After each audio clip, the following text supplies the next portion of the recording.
Hello everyone, my name is Corazar, and welcome back to Vintage Story Desert Life, episode 166. This video was originally streamed live on YouTube on May 18th, 2025.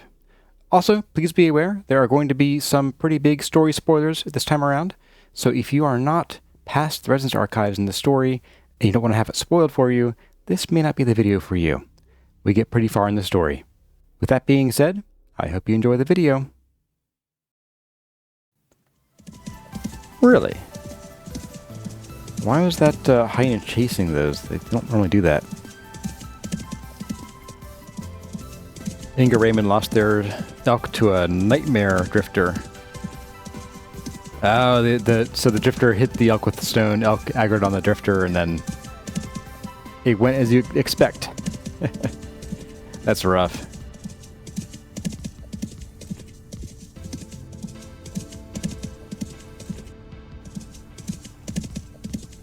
Yeah, that's one reason why, like, if I have like a farm or other pen, I try to make sure it is not near any sort of like combat zone stuff, drifter arenas and such. All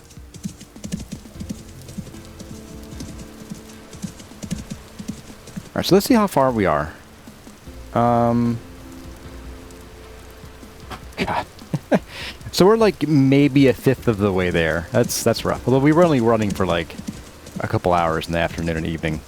So, oh my goodness, that was a little closer than I was hoping.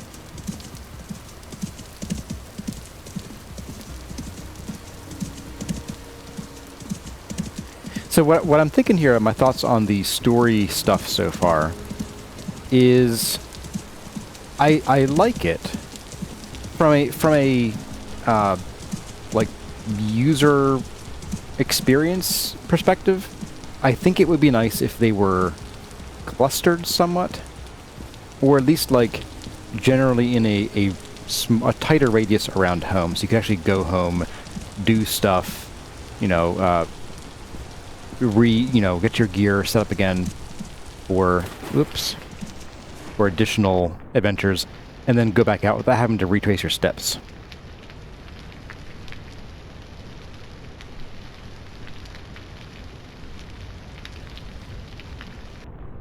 Oh, I'm sinking, I think. I hope the elk doesn't have a bar that it needs to refill. Oh, there we go. I guess it doesn't float if you dive into the water. It's slow. Yeah, the elk in water is not fast.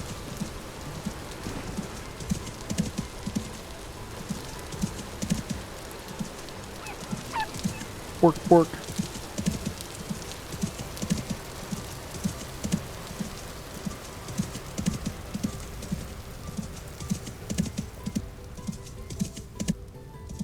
There we go. Now we ride across the plains and the savannas and the deserts. I think the other sort of QL thing is that the more you explore in the game, the larger the world save gets. So. And the more performance it requires too, to load stuff sometimes.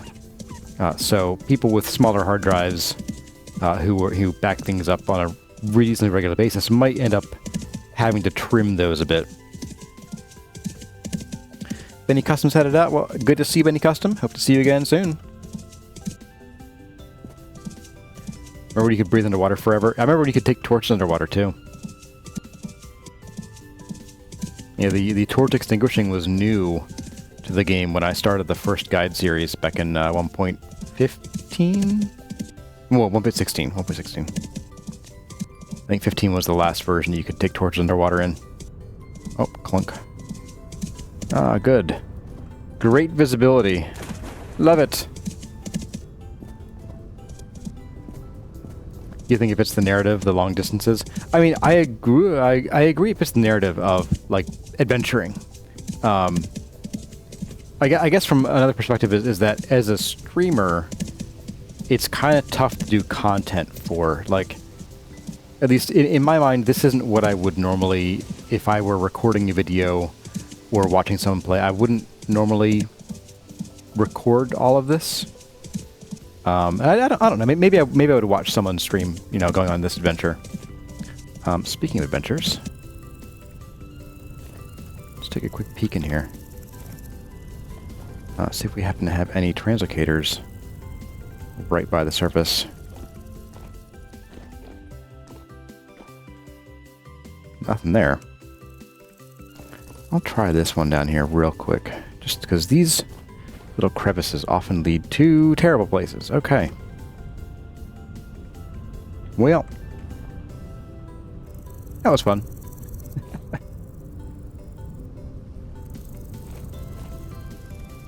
Get up. Get up and giddy up.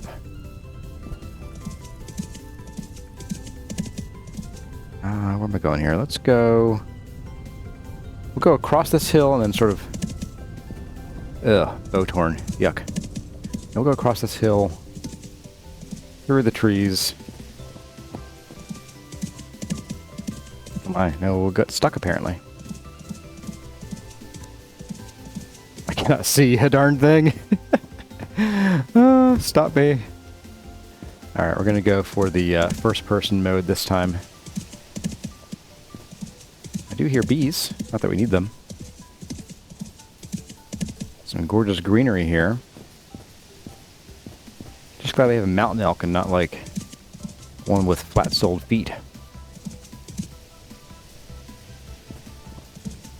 There we go, made it through. Whew.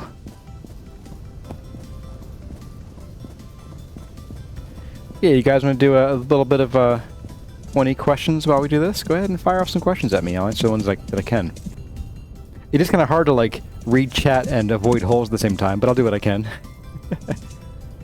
Not a hole, okay. Nothing interesting in there.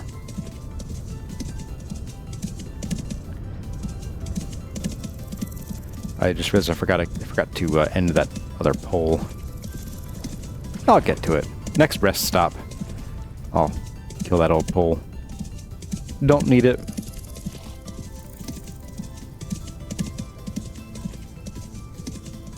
I'm also thinking, like, how would I do this journey? Like, if I started this journey in, like, autumn in a temperate area and then had to go through winter, that would be tough.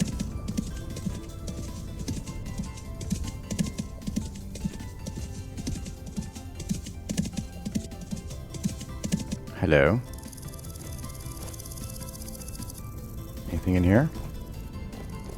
Ooh, more borax, apparently. Alright. Borax and chalk. I do like my chalk. Not sure why I'm marking this, but I am. What's up, buddy?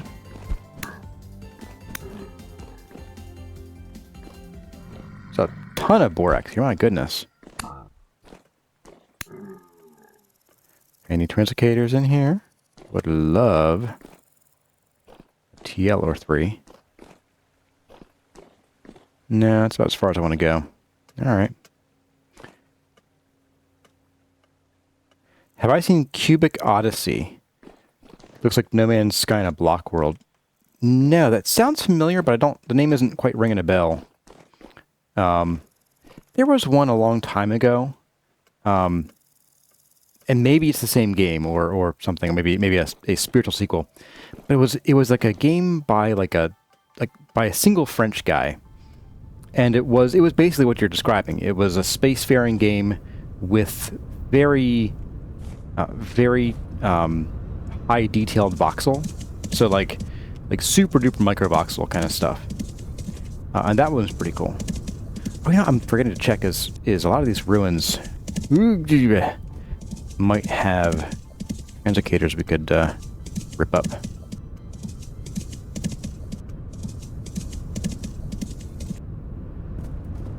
Well, I think this is a default game one. Yeah, it's a vanilla one. That is some crazy stuff. If I got infected with rust, what would I become? Probably a drifter. The other ones are just too weird and creepy to think about. Oh, that is... I'm going the wrong way, first of all. Alright.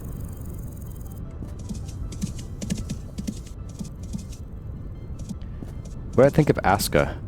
Aska's actually on my... It's on my Steam list. for, you know, like a wish list. I'm having to cut back on games that I buy because I'm doing the thing that everyone does where like you see a game on Steam and it's 20 or 50% off and you're like, oh, I should buy it now just so I can play it later when I have the time. Well, then the time comes and goes and you never end up having the time, and you end up never playing the game. And so I'm actually trying to not like buy games that I'm not ready to play like right now. I actually just got my hands on Clair Obscur Expedition 33, and I actually have been playing a bit of that, and that's really good.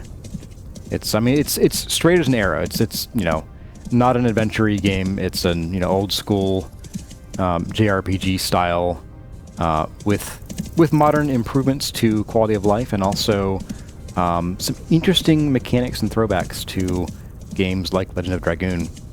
Really enjoying it. Some stinky dirt there. I don't see any translocator in there though, so I'm gonna just skip on by.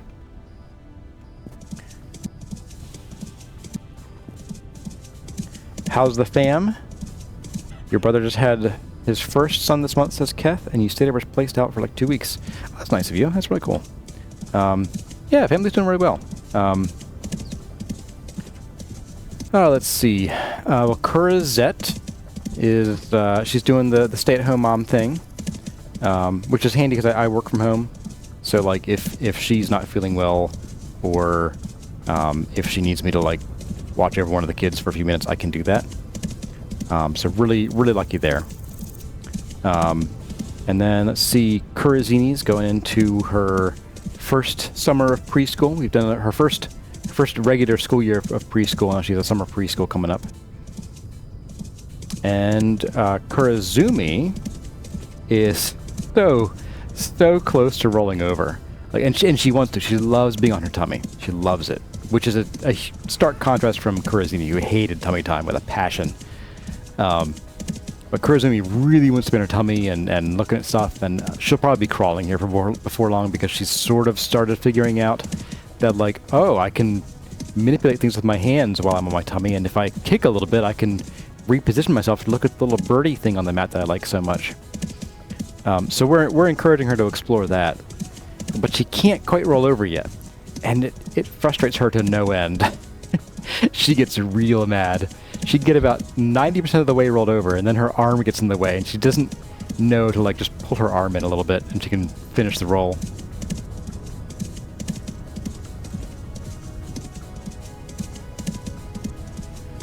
Sounds like Asuka's got a few bugs. Every good game has a few bugs. I want to take a look at some of these quartz bits. See if there's any gold here. I don't see anything special. Okay. Worth a quick check. Andesite, alright. Quartz. Alright. I'm done.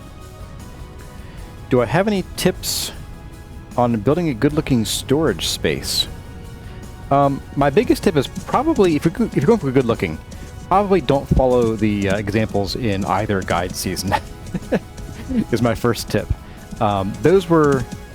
The basement one in the first season was pretty utilitarian. The one in the second guide season was a little bit more spruced up. But I typically don't go for, in this game at least, attractive storage. Because attractive storage is inefficient storage, usually. Hello? Interesting place. But there's another free large gear in there, isn't there? Bork. It's a pretty big rune. But we are not here for the rune, we are here for the story dungeon. We got a ways to go still. There's another one of these in the distance there. Worth a digging tippy tap? Nah, I don't know. I'm a little loath to like mark things out this far. I did the borax, but I wasn't really thinking about it. This could be... Oh, that was so close. Oh my goodness. Whew. Your goblin loot heart is crying right now, I'll bet. This could be potentially a translocator bearing, but I'm not seeing much of anything here.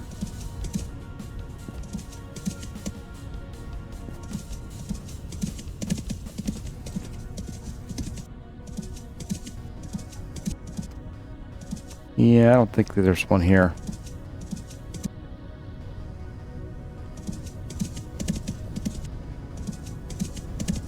Saw something poking up. Oh, it's just a storage. Come on. My head's in the way. Let me look, please.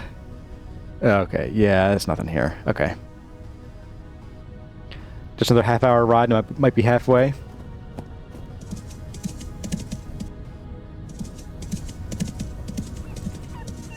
Yeah, quick question for you guys. Actually, no, since we're sort of stopped here, I might as well kill the pole. The pole. There we go. Question for you guys. I've had a couple people get possibly unreasonably excited at the prospect of Astronauts.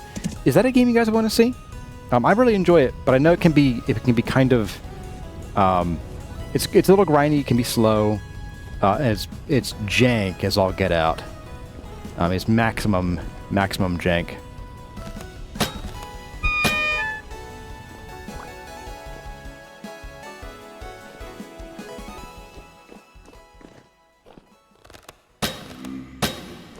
With those echoes are perfecto. Just here looking for a translocator, guys. Alright, not gonna look that hard.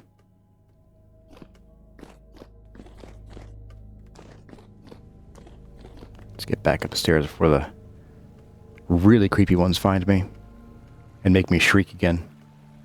I mean, I would never shriek. No, not me. I never got really spooked by those things. They're not creepy at all.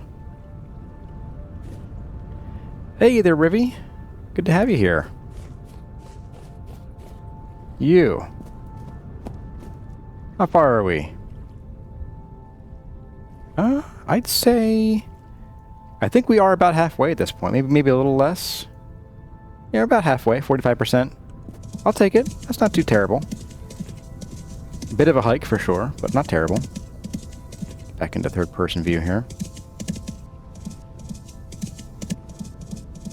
Okay, 1,000 heard of Astronauts, so you have to look it up or watch me play.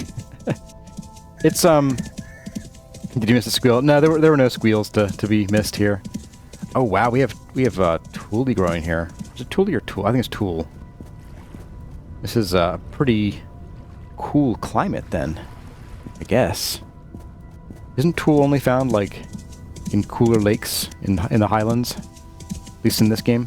Not sure about real life. Ow. That actually hurt.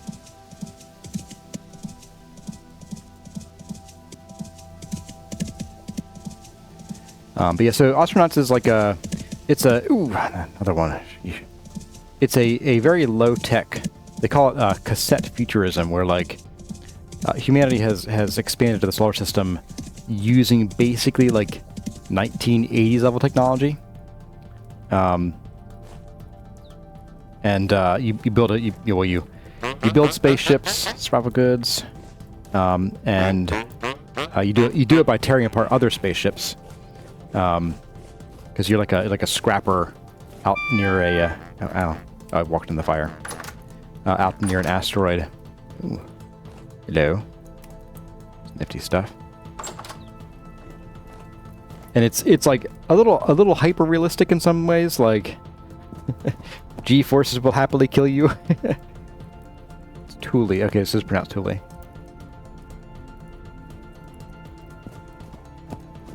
Is this gonna be the third story dungeon? Yes, it will be. Oh my, we've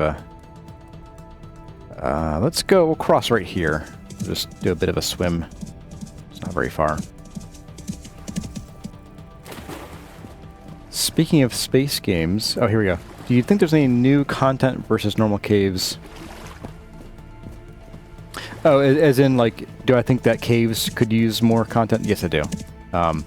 I feel like caving in this game is a little lackluster in general. I don't know how to make it better because, like, I don't know.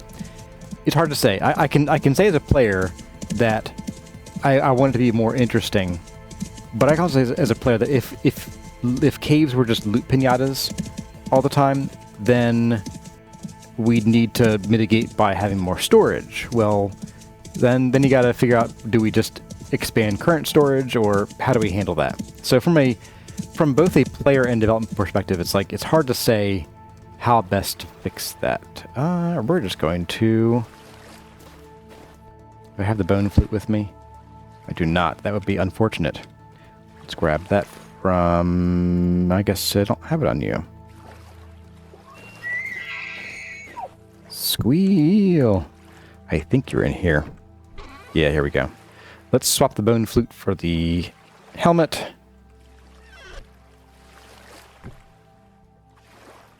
I think I already have... Yeah, we have this guy. And this guy, and we'll just teleport him across when we get there. We'll go for like that shore over there. I think it's a pretty good bet. Yeah, I think so. They should have cave juice. Kalzamar says the new mobs have not made caving better. Yeah, as Angie Lady said, they're high risk, low reward now. I think with the new mobs, making caving as dangerous as it is, I do think they could do to crank up the rewards at that point. It's hard to say how much, though. And also, I think that there are certainly ways to make caving safer for yourself. You know, only going when it's calm. Oh, we have new stuff here to look at. Oh, it's just a little bit of seaweed. Okay, cute, but not like earth-shattering. Okay. Even more cave paintings to find to make them collectible. That'd be kind of cool. I think maybe adding like, something like, I don't know, maybe more of the crystals that you can find in the geodes, and just having like small numbers of them cluster on the walls. Like wherever there's like air contact, you know, have like a chance for them to spawn there. It's crouch, right. And then we play the flute.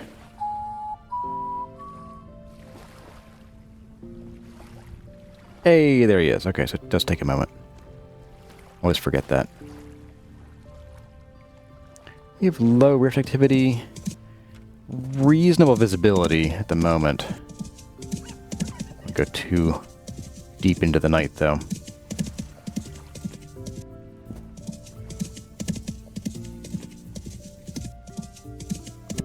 We only want to... Oh my goodness, really? Oh wow, one of these. We've already been to one of these. This is the one that we got near our home. I'm probably just going to cross here, I think. Just like swimming. Make the caves prettier. Well, I think just finding more small, interesting collectibles in the caves would be cool. So like occasional crystals here and there. Make the glowworms collectible, and maybe make, you know, maybe capitalize or copy what some of the mods do, where you can turn them into like glowing jars and stuff for some low-tech lighting, some bioluminescent lighting. You wouldn't mind if one of the mobs would appear after the first dungeon, so it gets like harder and harder. Yeah, that'd be cool. Yeah, early game and no armor. You're right. Don't go in the caves. Don't go out at night. I am actually really concerned about how, like, the first few nights would go at this point. We'll go ahead and we're just going to sleep here. Boop. Yeah, I mean, your first few nights in the game could be really rough if you get trapped inside with the bow torn outside waiting to pick you off. I guess it sort of becomes important to make sure that you set up your first night base in some location that is flat, probably, so that you can basically just bust down your door or jump over the walls and just book it. Absolutely book it.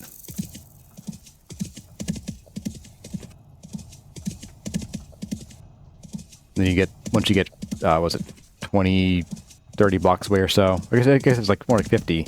The mobs will then despawn. Oh my goodness, more water, of course. Are there any good ways across? Not fast ones, no. Okay.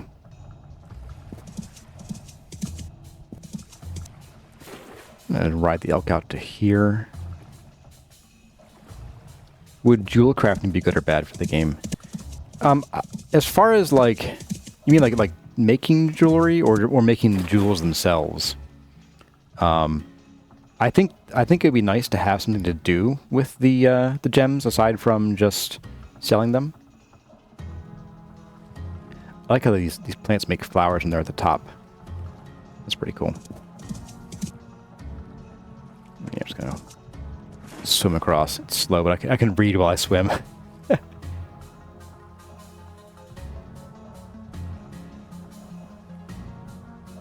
When do you think Tyron will think too hard is too hard? Pretty much never. Tyron, I don't know. There are some developers who actively don't play their own games, and Tyron is not one of them. He's definitely one who plays his own game. So I kind of wonder if Tyron's kind of too good at the game, and so he doesn't have a feel for how the game feels for newcomers. But then again, I'm also not a newcomer, so I really can't tell you how I feel about the game as a newcomer at this point, because I'm not one. Fresh for less than an hour. I guess we better eat one of these. Nummy nummy.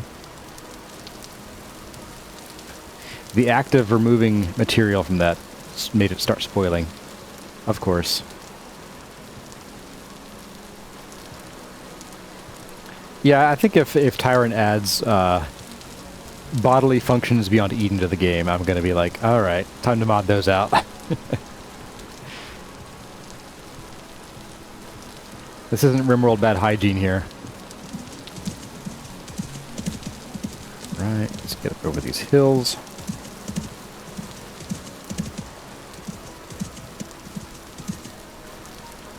This is a real rough spot to be trying to travel through here. Let's go down this way, and we'll just hop across there. That's the play here. Boing. Oh, I can't boing. Tyron the Tyrant. Let's not be too mean here, guys. We are all playing his game.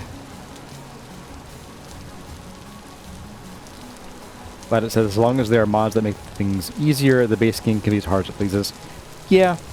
I think the reason that I'm resistant to saying that's the solution is that as someone who would like to, at some point, get back to making a guide series, probably in 1.21 or so, I want to make the guide series on the game, not the mods, you know?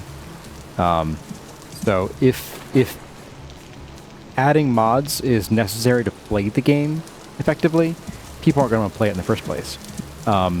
And then it'd have to be, I have to make a caveat like, hey, I'm making this guide series for a heavily customized version of the game that if you just go and grab the game, you're not going to have. So that would make it even more important to keep the mods list updated and accessible at all times. And that, I think, would turn people off from both the series and the game. So I think there is certainly a hard limit somewhere of where Tyron will have to decide, okay, it's hard, things are hard enough, I shouldn't mess with the system anymore. I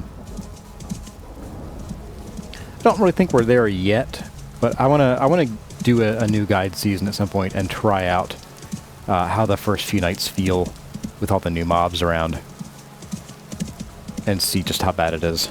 But I will say it has gotten easier to fall down giant holes.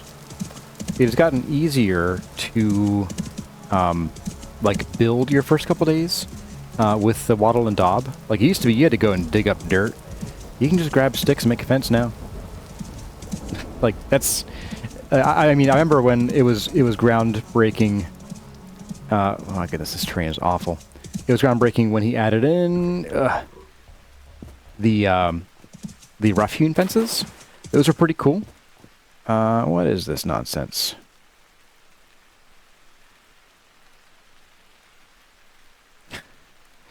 All right, we're gonna try this. We'll see how far we get. Got a whole stand of bamboo in the way, though. But yeah, so with making the fences, you need 5 sticks, get you 5 fences. That's 1 fence per stick. That is incredible efficiency compared to previous. All right, I'm gonna get the axe out here.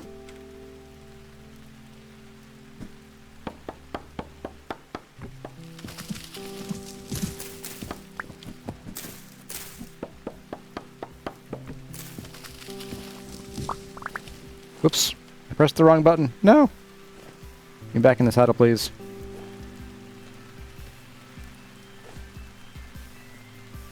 There we go. Am I stuck on?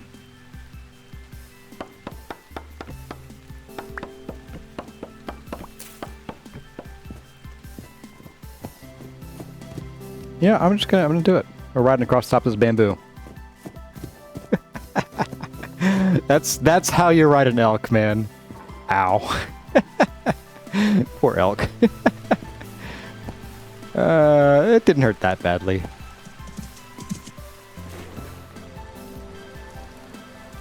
You know, at this point, I might just leave him here and I'm gonna scoot across and I'll call him to me.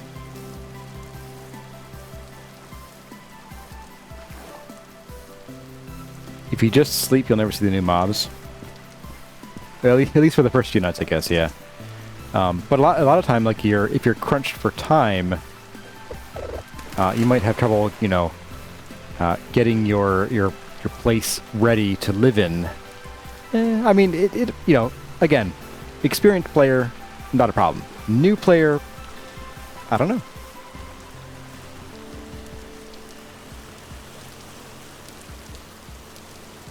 You're forcing the research changes to be made just to play the game.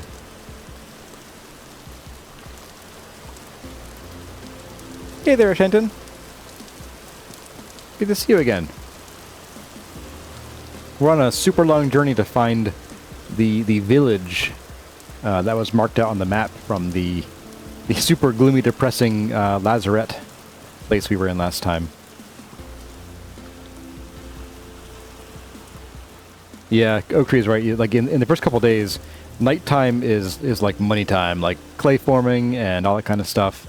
So having to sleep through the night, not my favorite idea. Not my favorite idea. People focus on the crude door breaking, but there's some crude fence gates that don't break. Yeah. Colshy says standard is pretty playable. Okay.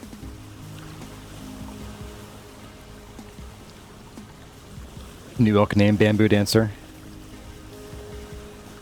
Achanton says, I'm watching you to relax and you're 12,000 blocks from your lazarette. Traveling to... Oh, that's probably about where we are, too. We're at 22k. I think our lazarette was about 13k, so... Yeah, I think our village is at 30-ish. Zoom out. 26. So, yeah, we got 4 kilometers to go. We should be there before the end of the night, actually. Or before the night falls.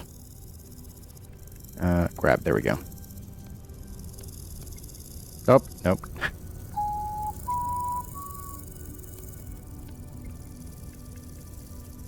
There you are. So, Chanton, are you also riding an elk around?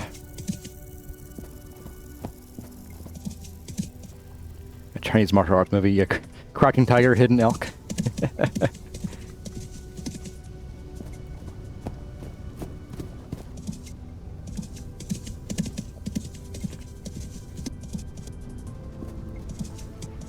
Oops. Yeah, you can do the grace period thing too. That's not a default setting though, so like if a new player just goes and hits new game standard and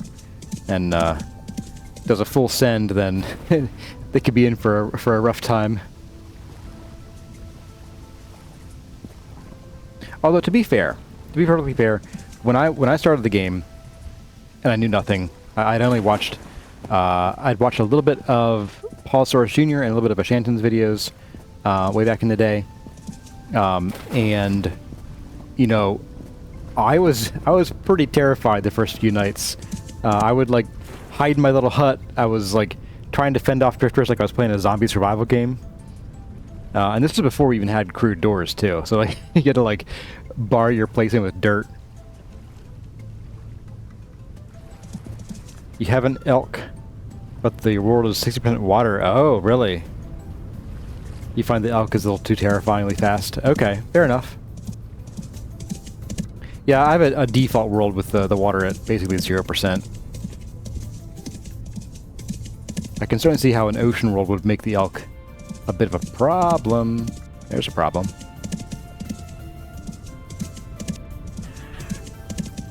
That is a gorgeous mountain, though. Like, it's not super interesting as far as, like, designs, but that would make it a wonderful place to build. Oh, yes. What do we got here? Ah, where am I? Here we are. What is that? I'm gonna look at what that is. Yeah, that would be a wonderful place to build. Look at that plateau right there. Build a nice big home there. Have access to both the desert and the temperate zones. Let's go see what this is. Oh, it's a little house. Cute. Little hole in the ground. Also cute. Oh, I like it. Yeah, I think I saw someone find one of these once. Let's get back into first person. Wow.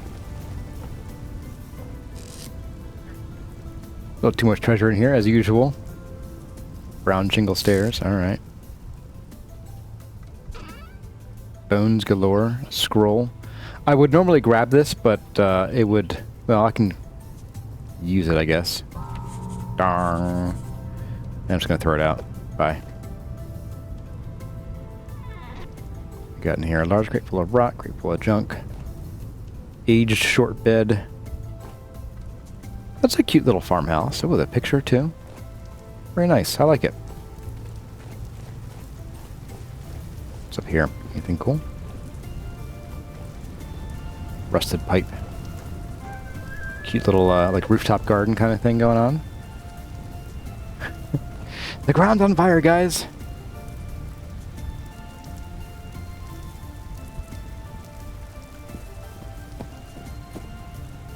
So Pinix has not liked the new game start now. So we got one bit of feedback there, all right. Well, on the negative side. I'm gonna go. Let's go around here. Hopefully this land doesn't get too crazy later on.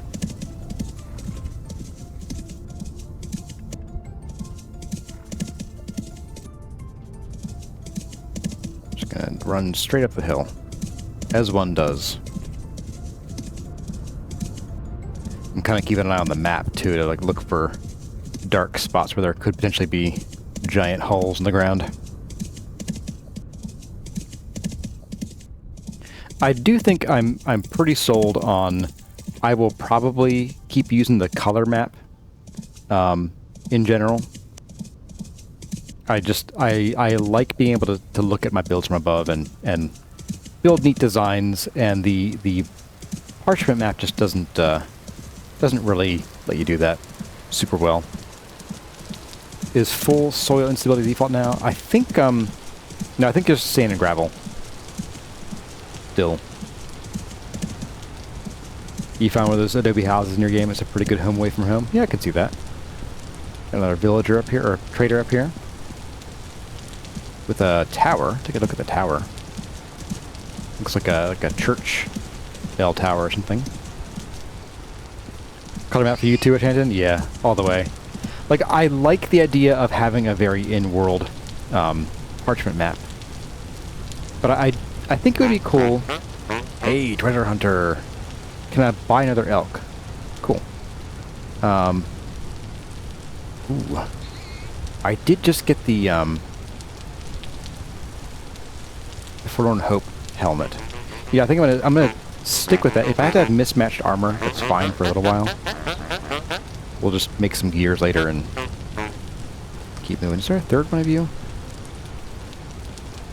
Somebody living in here? Piggies! A piglet chasing a chick around. Alright. That's cute. I like it. It's just the two. Yeah, I think it'd be neat, like, maybe if the game started out with the parchment map, or even no map. Maybe you have to make your first map with some reeds or something. Let's not lock down the hole, please. And then, like, maybe once you start getting some pigments, maybe you can, like, get one of, you know, maybe you get 3 or 4 pigments, and you can combine them to make a color map. It'd be kind of cool having an upgrade like that. I would then play with the map set to default then. I think that's worth it. It's worth the immersion.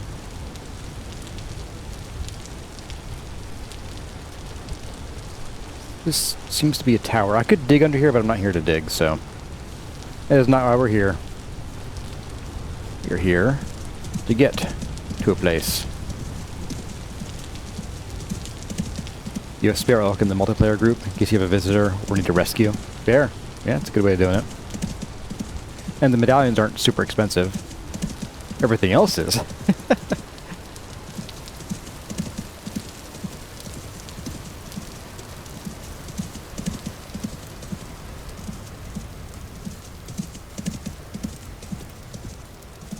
I think it'll be worth, like, on the way back, maybe keeping an eye out for the, or more of an eye out, to say, for the potentially translocator-bearing ruins.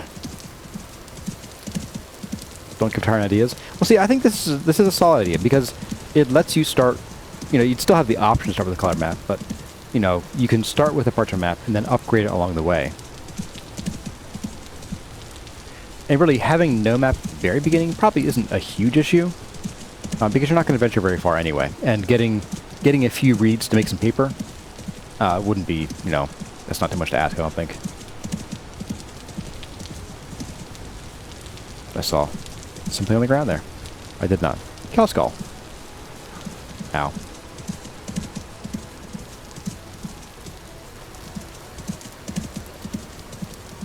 This thing does have pretty good regen. One of you was mentioning how it has a pretty high regen rate. Seems to heal up pretty quickly. Inga Raymond likes the color progression idea. Cool. When I get to making my own version of Vintage Story, I'll call it Kurzar Story. I'll make a progressive map. How close are we? Oh, well, we're on map screen. We are within map radius, yo. My goodness. What's gonna happen is it's gonna be like, oh, you know, sorry, the princess is in another castle, and it's gonna send us like the other direction, like the opposite direction from home. Like we have to go home to keep going. Yep, killed the music. Oopsie. It's the jumping mount. It's the Legolas mount. Jump! Grab the mount! Swing up on it!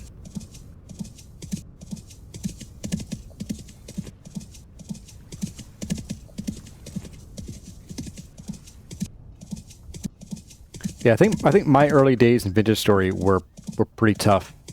And maybe on the level of what they are now, given that we had no doors and no gates you could craft in the early game. Yikes. You had to get to a saw in order to be able to make doors or gates.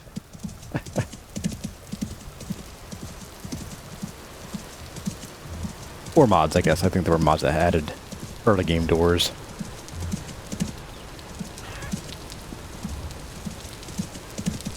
Hello. And we're calm. Let's go ahead and take a peek in here. Just on the lookout for copper. No, not copper. Look out for a translocator. Anything not too deep down here? Oh, we got sulfur, though. You know, while we're here, I'm just going to grab this. I know I said I wasn't going to get a whole lot. I'm just going to We're going to max out at 1 stack of this. This probably isn't even a stack, but we are out of sulfur. I need more for bandages and more hard leather when we get home. And we do have a place that has sulfur, but I don't know how much is there. So I'm thinking we grab it while we can. Well, everyone, that's about all the time we have for this episode of Vintage Story Desert Life. I hope you enjoyed the video. If you did, let me know by leaving a like or a comment in the section below. But for now, as always, my name has been Corazar. Thank you all for watching, and I'll see you in the next one.